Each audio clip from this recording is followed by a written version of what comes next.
So, for the first time in a very long time, I don't have anywhere that I have to be. No deliverables, no deadlines, no responsibilities for anyone else because I quit my job.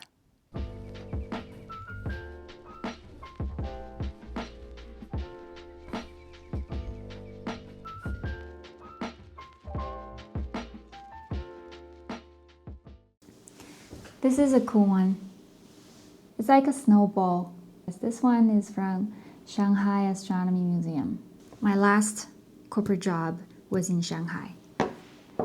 I got this one when I went to Dubai for the first time. It is the Khalifa Tower. I'm probably saying it wrong, but it's the world's tallest building that's located in Dubai.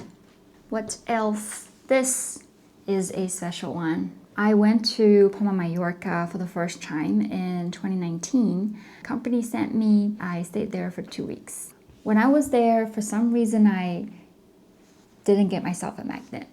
But then much later, in 2024, I was working for a different company then. A colleague traveled to Spain and he got a bunch of magnets as souvenirs for people in the office, and I got this one. In this way, I finally got my Mallorca magnets 5 years later.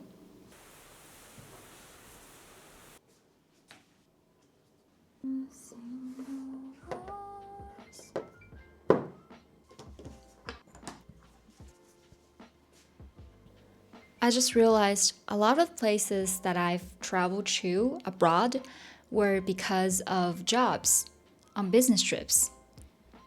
I know it's not their intention, but thank you, 非常感谢 to my past jobs for letting me see the world. Now that I think about it, I feel more grateful for having worked for 10 years in the past.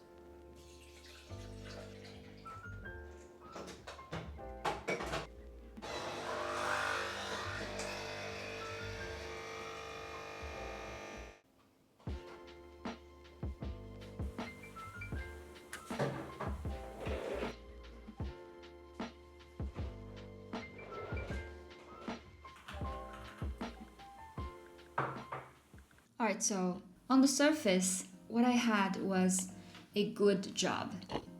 You know, international companies, a couple thousand employees, one of the largest in the industry. The pay was good. I worked hard. I had solid performance reviews. My parents were happy about it. People at work were happy about me. My gym trainer was happy about it. My coffee barista was happy about it. Everybody seemed to be happy about it. But I started to realize that I wasn't happy about it. Working there, I had little personal time and space. I have come to realize that in the corporate world, the job can never be done. The 96 is just the baseline, the bare minimum. If you want to be promoted, if you want to be seen, to get the so-called visibility, then you'll have to give extra. And everyone gave extra. We were all running a race with no finish line. Somewhere around the time when I turned 30, I started to notice this quiet disconnect between me and myself. On the outside, I'm checking boxes. A good daughter, a good employee, a good teammate, a good customer. At the age of 34, as Chinese, living in China, the societal pressure is real. You're expected to have your roots planted deeply, have a stable job, get married, have kids, the next big promotion. No one really cares about if you're actually happy. One day I realized if I don't take ownership of my own happiness, no one's gonna do it for me. So I decided to quit the corporate world.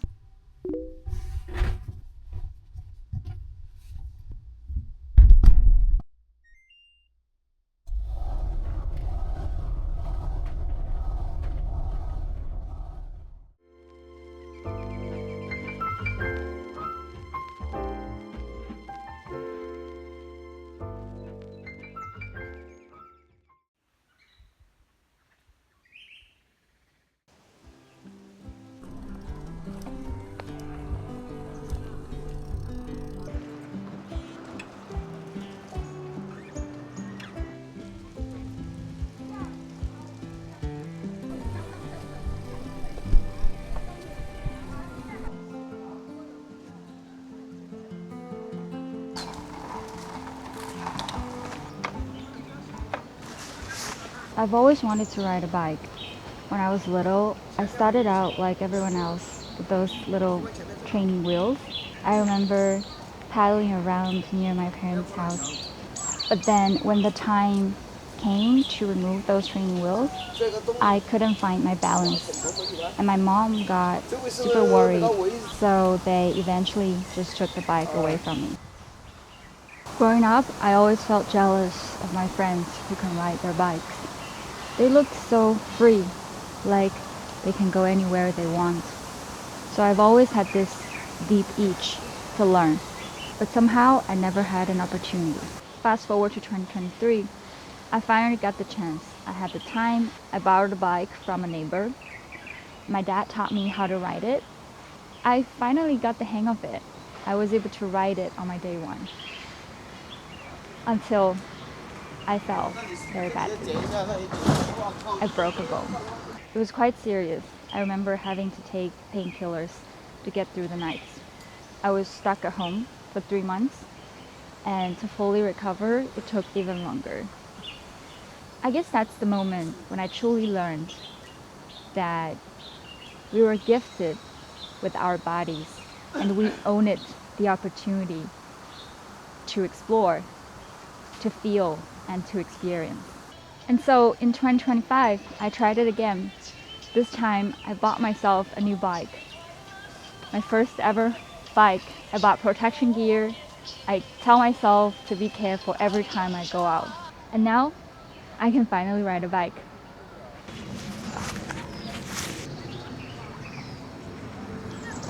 I used to think that starting over had to be something big, a big decision, a bold move, a very clear plan. But in reality, I guess it can't feel much smaller and quieter than that. It's okay to learn by doing. As Albert Einstein once said, life is like riding a bike. To keep your balance, you must keep moving. So, I'm just going to keep paddling.